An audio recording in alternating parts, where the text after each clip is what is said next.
G'day, Tragic here, and welcome to the first turn of the night session. So, quite a lot of interesting stuff going on. Now, we worked out the turn order, and the Sorceress spent quite a lot of power getting the number 1 card so she could go first. Also, she's still in the Mage Tower over here, and it actually should be worth noting that there are a number of people we can recruit from the Mage Tower, namely these guys and the familiars.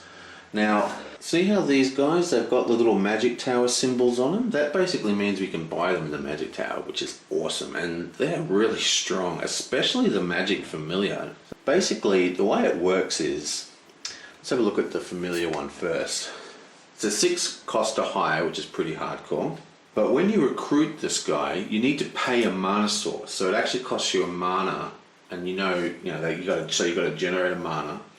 And when you do, you place the token of that mana on the card, right? And that'll power one of his abilities. So for example, you can have move 3 or influence 5 if you pay with a white mana.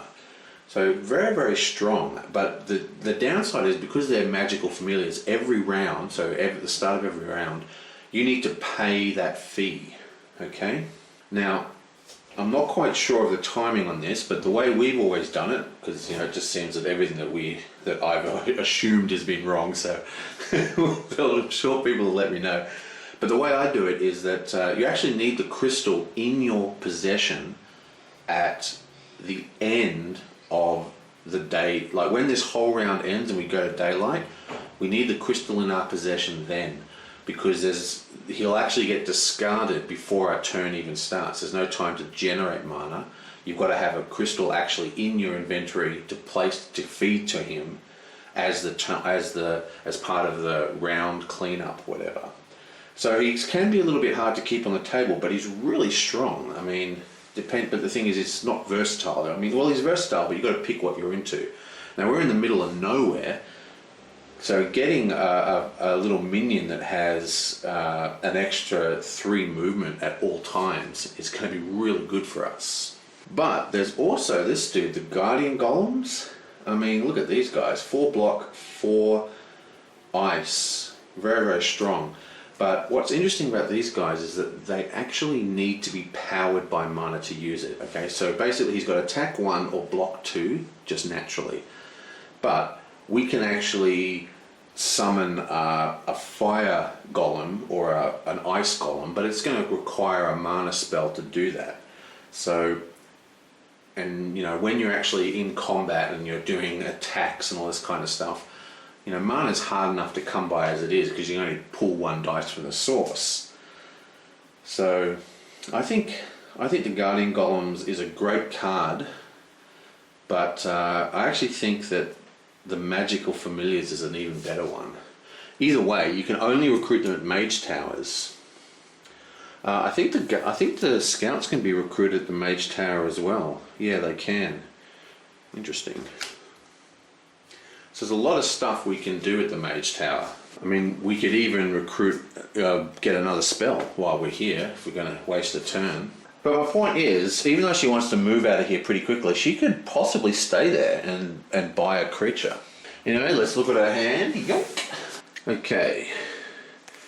What's she got here? We've got concentration, we've got march, we've got stamina, we've got promise, which is an influence 4. And her reputation is 0, so that's just 4 influence. That means you can spend that and 1 to get 5 influence. That's enough to pick up. Oh no, she needs 6 influence to get the imp. Okay, but she does have a tranquility, so she's going to cast that straight away and draw a card. So cast tranquility, draw a card. Ooh, okay. And she gets one of her mega spells, and it is actually Mana Curse or Mana Claim. Very, very strong spell. Now it requires 2 mana to use, but we do have concentration, so we can actually cast the curse this turn. Let's just have a look at this and see exactly what it does.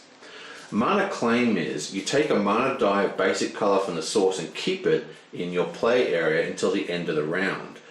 you either gain 3 mana tokens of that color this turn, or 1 mana token of that color each turn for the remainder of the round. That's pretty amazing.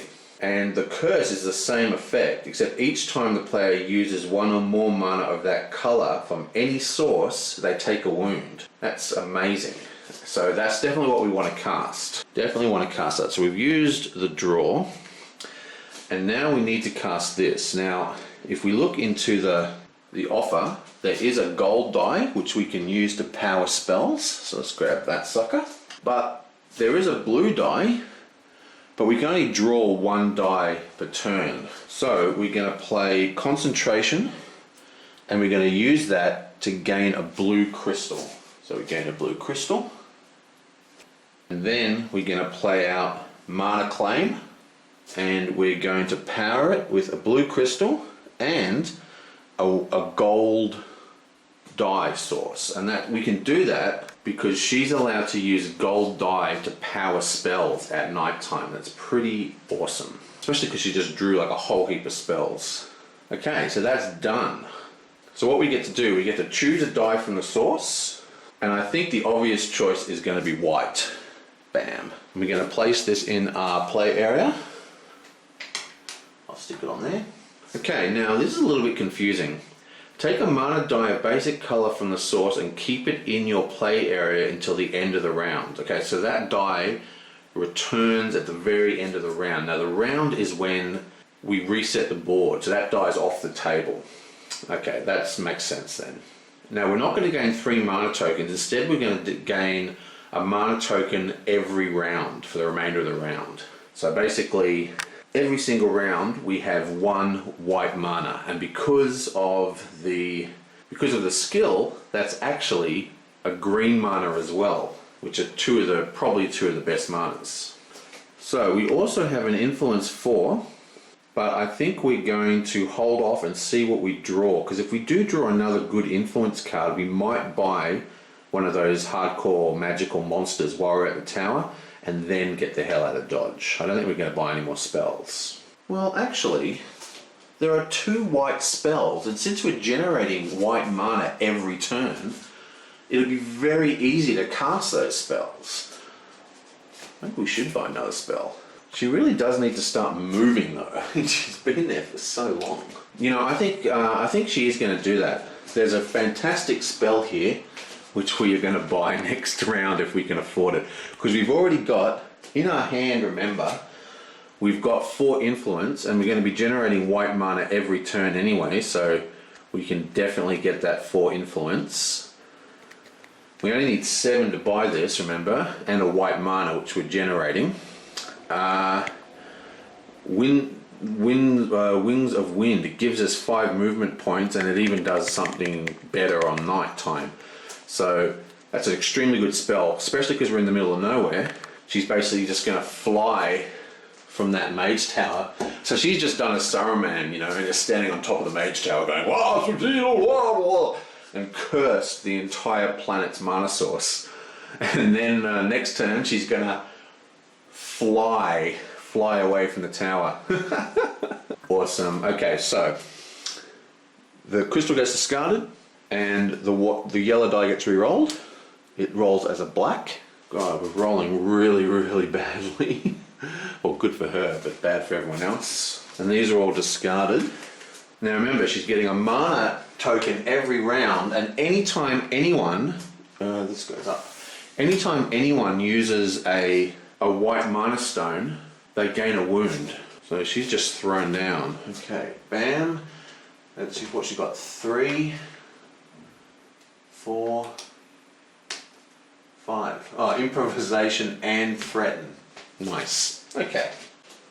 Okay, so now it's the lizard man here, and it's his turn, and he's just going to forfeit his movement and just attack this orc right off the bat. Well, it's not actually an orc, it's an old hag or whatever it is. And it's a very simple monster. It's basically just 5 defense and 3 attack, and it's got the poison trait, but we're not even going to care because we're actually going to kill it with ranged, because he has a really good opening hand, including 2 swiftnesses and a mana draw. It's like awesome. So Fortunately, he's going to take a wound because of the curse, but we're going to play mana draw. And we've been doing the videos for a while now, so I think we can start to speed up a little bit. Take a white die. Yoing!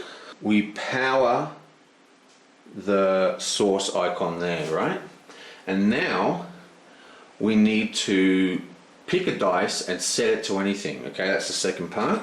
So we're going to come up here and we're actually going to take one of these dice. Let's take gold, why not?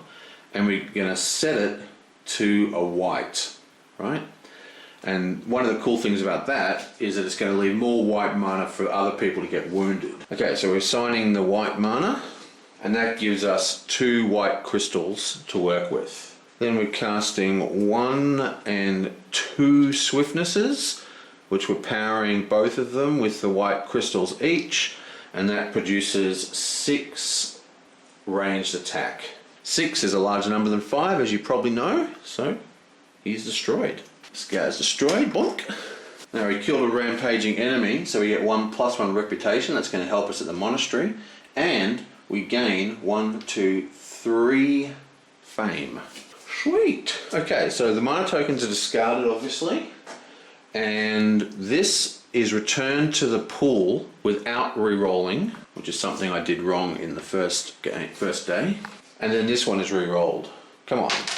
Oop. Look at that. It's a yellow.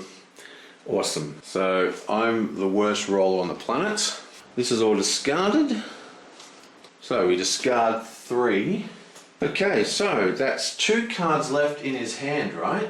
So he should draw back to 5? No, because the white mana is cursed, which means that every time anyone uses a white mana on their turn, they take 1 wound.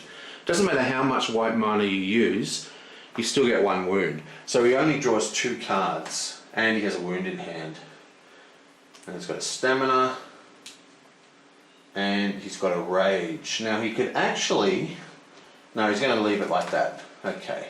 Now he does have a healer, but the healer can heal 2 on a green die, so there's no point in using him this round until we've got at least 2 wounds to heal. And finally, he is standing on a blue mine, so he gains another blue mana crystal. Sweet, blue mana, ya bonk. Okay, next. Unfortunately, 2Vix the Conqueror doesn't have as good a hand as the last 2 people had. I think we're going to stick to the plan. Now remember, he drew an extra card because he was standing next to his thing, but even so, his hand is pretty rank, but not good enough. Still, we are going to start off by just spending a stamina for 2 walking power and just move directly into here. And now we could spend the blue mana, because there is a blue mana in the source, to make that a 4 and then spend a card sideways or something, or even another stamina to move into this location.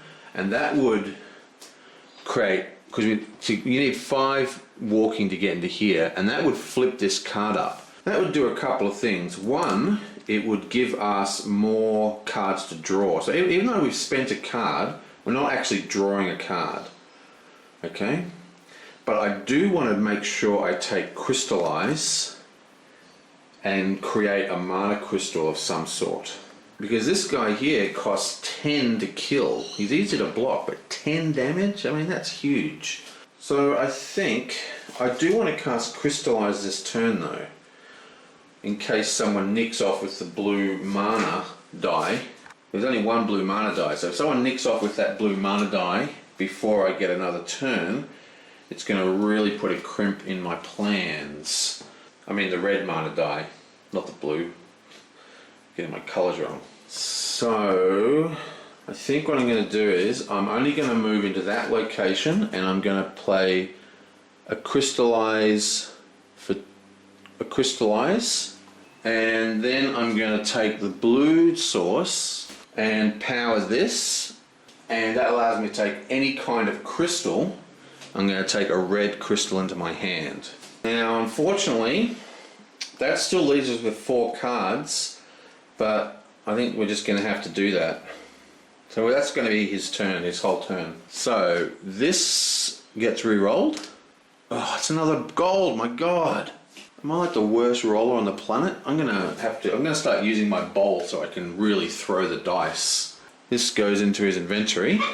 We've got a red for his inventory. It's going to be very handy. He discards 2 cards, but because he had the extra draw from the fort, he only draws 1 up to 5. And it's a tranquility. That's actually very good. That's good actually, because we can use that next turn to draw 2 cards, and we can pay it using these crystals even, so we don't even need a mana in the source to pay that. That's awesome. Now, I think the elf is actually going to come into this location here and enter the cave. So he needs to create 3 movement to get there. And that's not a problem for him. He also has a pretty decent hand. So he's going to cast March, which only costs 0 to play, and that's 2 movement. Now he only needs 3, so he can either discard a card or he can pay with a mana. Now he does have a green mana crystal, so he can actually make that into a 4, even without the fact that there's no mana in the source, because these 3 mana aren't used. There's a mana was stolen by that curse card. The white mana is cursed.